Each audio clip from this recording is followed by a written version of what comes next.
के नाम से प्रसिद्ध कांग्रेस के स्टार प्रचारक और मध्य प्रदेश कांग्रेस के समन्वयक भास्कर राव रोकड़े ने कांग्रेस प्रत्याशी के समर्थन में क्षेत्र के शिक्षित बेरोजगार युवाओं और प्रबुद्ध जनों को संबोधित करते हुए शिक्षित बेरोजगार युवाओं के भविष्य के साथ किस तरह से शिवराज सरकार ने खिलवाड़ किया है और कांग्रेस उन्हें अवसरों से जोड़ने के लिए क्या करने जा रही है, इसके बारे में विस्तार से जानकारी दी। रोकड़े ने कहा कि पुनः 8 घंटे की शिफ्ट ड्यूटी और पुराने श्रम कानूनों को लागू कर निजी क्षेत्रों के कर्मचारियों को शोषण से मुक्ति दिलाने के साथ ही शिक्षित युवाओं के लिए भी निजी क्षेत्रों में नियमित नौकरियां सुनिश्चित की जाएंगी। क्या आपने कभी सोचा होगा, क्या कभी सोचा था कि हमें ऐसे दौर से गुजरना पड़ेगा जहां अन्याय से लड़कर न्याय दिलाने की पहल लगभग 75 साल पहले की गई होगी और 75 साल बाद जो न्याय हमें आसानी से मिल गया था, उस न्याय के धागे को पुनः काटकर पुनः हमें अन्याय के दलदल में छोड़ दिया जाएगा। कितनी विचित्र बात है। डॉक्टर बी आर अंबेडकर वो नाम है जिन्होंने समाज के प्रति चिंता किया, असमानता के प्रति चिंता किया, शोषण की चिंता किया और हर तरह से शोषण मुक्त व्यवस्था बनाने के लिए उन्होंने संवैधानिक प्रावधान बनाने की पहल की। एक बार वे एक बड़ी फैक्ट्री के आगे से निकल रहे थे तो उन्होंने बड़ी भारी भीड़ देखी। उन्हें यह समझते देर नहीं लगी कि ये सब फैक्ट्री के छूटे हुए कर्मचारी हैं। वे रुके, उनसे उन्होंने पूछा काम वगैरह के बारे में, समस्या वगैरह के बारे में।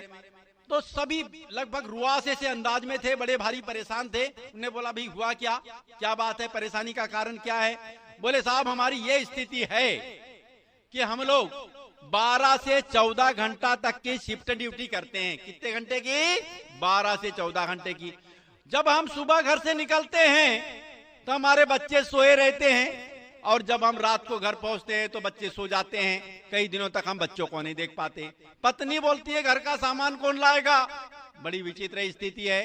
तो ये हमारी 12 से 14 घंटे की शिफ्ट ड्यूटी है साहब, हम कुछ समझ नहीं पा रहे हैं। नो वेतन तो जो मिलना है मिल रही है, लेकिन ये जो हमारा घर परिवार की जो व्यवस्था है ये तहस नहस हो चुकी है और हमारा स्वास्थ्य तो निरंतर नीचे गिरता जा रहा है। उनको लगा ये तो बड़ा भारी शोषण है भाई।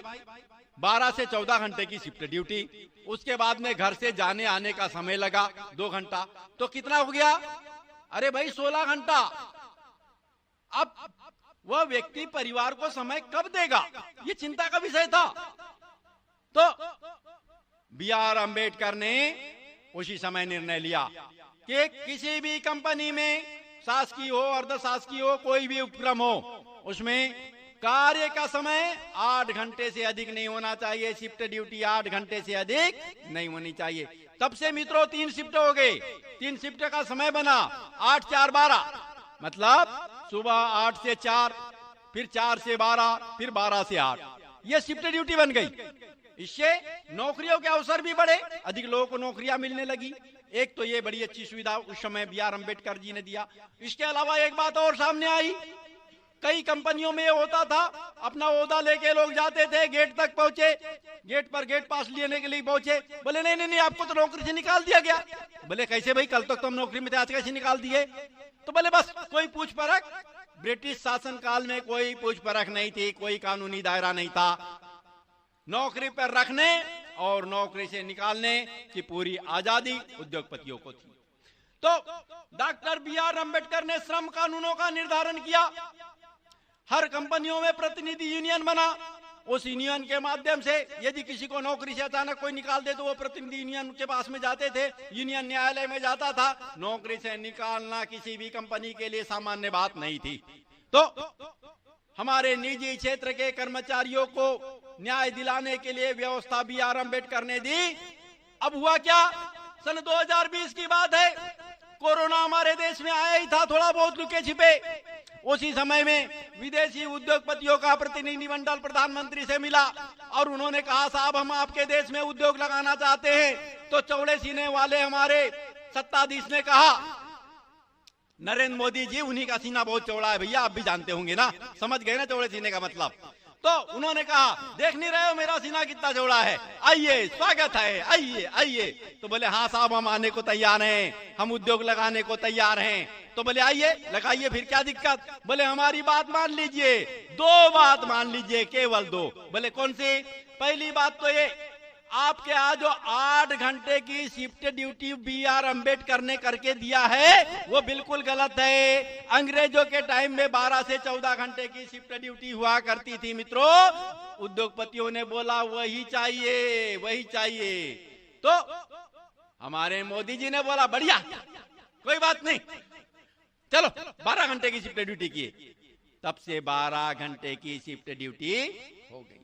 उन्होंने बोला आपके यहाँ पता नहीं क्या क्या श्रम कानून बना दिए हैं, एक बार नौकरी पर लगा भर लो, नौकरी से निकाल नहीं सकते, न्यायालय चले जाते हैं। अरे क्या आजादी भैया, हमको उद्योग चलाने में दिक्कत होती है, तो आप ये सारे श्रम कानून खत्म कर दीजिए, तब हम आप क्या उद्योग लगाएंगे। तो उन उद्योगपतियों के रुपयों की आवश्यकता सत्ताधीश को महसूस हुई और उन्होंने कहा स्वागत है, आइए। तो क्या हुआ भैया मित्रों, युवा साथियों, आपको भी पता होगा, काका आप लोगों को भी पता होगा, मेरी बहनों आप लोगों को भी पता होगा, कैसी बेरोजगारी बढ़ी थी 2020 में। सब लोग बोलते थे कोरोना के कारण बेरोजगारी बढ़ी है, अंधाधुंध नौकरी छोड़ छोड़ के सब आने लगे, नौकरी से निकाले जा रहे थे। अरे भाई आपने सोचा भी क्या, लॉकडाउन लगेगा 3 महीने का, तो 3 महीने नौकरी से हटाए जाएंगे, बाद में कंपनी शुरू होगी, उतने ही कर्मचारी लगेंगे। लेकिन हमारे सत्ताधीश ने प्रचारित करवाया मीडिया के माध्यम से, ये कोरोना के कारण बेरोजगारी बढ़ी है, कोरोना के कारण में।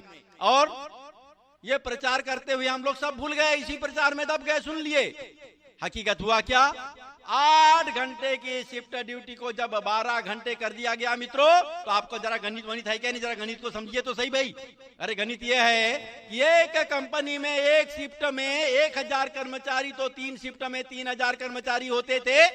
जैसे ही शिफ्ट ड्यूटी 8 घंटे की 12 घंटे कर दी गई, तो 2 शिफ्ट बच गई, 1 शिफ्ट बाहर हुई, 1000 कर्मचारी धक्का दे के बाहर निकाल दिए गए मित्रों। तो आप लोगों में से जो बेरोजगार हुए वो लोग हैं। दूसरी चीज, श्रम कानूनों को जैसे ही निलंबित किया गया, खत्म कर दिया गया, तो क्या हुआ, प्राइवेट कंपनियों ने सोचा ये पुराने कर्मचारी जिनका वेतन ज्यादा बढ़ गया है, इनके स्थान पे नए आउटसोर्सिंग के माध्यम से नौकरी में रख लो, 8000 7000 में मिल जाएंगे, ये 70-80 हजार रुपए वालों को क्यों रखे। तो जैसे ही उनको अधिकार नौकरी पे रखने और निकालने की आजादी वाला मिला, नौकरी से निकाल सकते हो, कोई रोक टोक नहीं है, मिला, तो उन्होंने अंधाधुंध छटनी शुरू कर दिया मित्रों। तो सारे के सारे कंपनी के पुराने कर्मचारी बाहर हो गए, कोई आलू बेचने लगा, कोई मजदूरी करने लगा, टूटे टाटे घर में आकर के एक एक कमरे में 8-8 10-10 लोग रहने लगे। ये विभीषिका हुई, ये परेशानी आई, इसकी कल्पना किसी ने नहीं किया था। तो मित्रों ये बेहद चिंताजनक बात है। तो हमने हमारे साथ में जब हमने सम्यक अभियान के माध्यम से जब ये मुद्दे उठाए थे, पूरे प्रदेश में उठाए, लाखों लोग जुड़े, तो ये तो वर्तमान जो सरकार है बीजेपी की सरकार, इसके तो एक अधिकारी ने मुझे धमकी तक दे दिया। उद्योगपतियों ने एक बार बैठक बैतूल में हुई, छोटे से स्थान में, वहां पर मेरे बारे में यह हुआ कि ये जब तक ये अगर ये बातें बंद नहीं करेंगे तो इन पर दबाव डाला जाए। फिर पीथमपुर के कुछ लोग आए, नाम लेना उचित नहीं है, ये सारे उद्योगपतियों ने आके दबाव देना शुरू किया कि ये ठीक नहीं है, बड़े मुश्किल से तो 8 घंटे की शिफ्ट ड्यूटी को 12 घंटे किए हैं और श्रम कानूनों में ढील दिलवाए हैं। तो उन्होंने बहुत, इतने सारे उद्योगपतियों का दबाव झेलना आसान नहीं है मित्रों, आसान नहीं है। ये उद्योगपति कईयों की जान तक ले लेते हैं और ये उद्योगपति बहुत अच्छे होते हैं। इतने बुरे नहीं होते। वो फेयर चलना चाहते हैं, वे विकास चाहते हैं, वे सरकार की सुविधाएं भी चाहते हैं और अपने यहाँ काम करने वाले कर्मचारी को भी सुविधा देना चाहते हैं। लेकिन सरकार में अगर चोर बैठे हों और उन चोरों को दलाली देनी पड़ती हो तो वो दलाली का भी विकल्प बना के रखते हैं। इसीलिए डरे सहमे उद्योगपतियों ने हम पर दबाव देना शुरू कर दिया कि आप ये शिफ्ट ड्यूटी वाली बात बंद करो।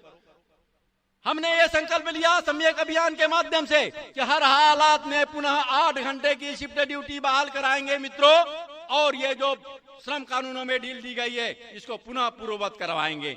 और ये प्राइवेट कंपनियों में अंधाधुंध कोई सुनवाई करने वाला नहीं है।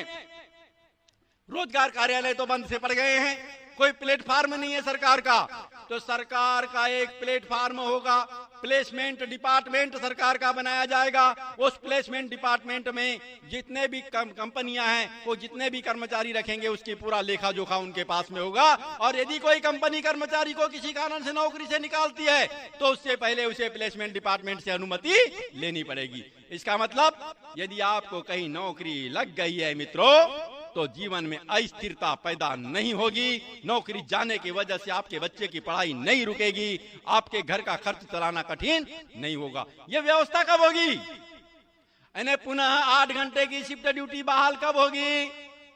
पुराने श्रम कानून कब बहाल होंगे? सरकार का प्लेसमेंट डिपार्टमेंट कब स्थापित होगा? और आप सब लोगों को सम्मानजनक न्याय कब मिलेगा? आप लोगों को सम्मानजनक नौकरी कब मिलेगी? जब कांग्रेस की सरकार बनेगी। क्योंकि कमलनाथ जी ने इस बात का वादा किया है, पुनः 8 घंटे की शिफ्ट ड्यूटी बहाल कराने का वादा किया है, पुराने श्रम कानूनों को बहाल कराने का वादा किया है, सरकार का प्लेसमेंट डिपार्टमेंट स्थापित कराने का वादा किया है, और ये सारे तरुणाइयों के चेहरे पर मुस्कान लाने का वादा किया है। तो साथियों, केवल आपके निर्णय से काम नहीं बनेगा। आपको अपने माता पिता, चाचा चाची, दादा दादी, पड़ोसी सबको बताना होगा कि कांग्रेस की सरकार क्या करने वाली है। कांग्रेस की सरकार भविष्य पर विराम लगाने वालों को इस प्रदेश से बाहर करने वाली है और युवाओं के लिए अवसर लाने वाली है, नव क्रांति लाने वाली है, सम्यक विकास लाने वाली है, घर परिवार में खुशहाली का वातावरण लाने वाली है। तो मित्रों, आने वाले 17 नवंबर को आप खुद और अपने साथियों को, अपने परिवारजनों को, अपने पड़ोसियों को कांग्रेस को वोट देने के लिए पहल करिए, वोट दीजिए। और ये जो आपके सामने दिख रहे हैं ना कांग्रेस के प्रत्याशी, इनसे मेरी बहुत देर से बात हुई है। इन्होंने विकास के सारे मुद्दों को समझा है और इन्होंने कहा कि चाहे जो भी हो, मैं युवाओं के हित में, किसान भाइयों के हित में, क्षेत्र के हित में, क्षेत्र के सम्यक विकास के लिए विधानसभा क्षेत्र में जाके लड़ूंगा। और ऐसे लोग अब बहुत कम है मित्रों। अब तो अधिकतर राजनीति में जाकर के लोग गलत काम करना चाहते हैं, धनार्जन करना चाहते हैं। और इनका जो संकल्प है, इस संकल्प कब पूरा होगा? यह संकल्प तब पूरा होगा जब आप इन्हें निर्वाचित करके विधानसभा में भेजेंगे।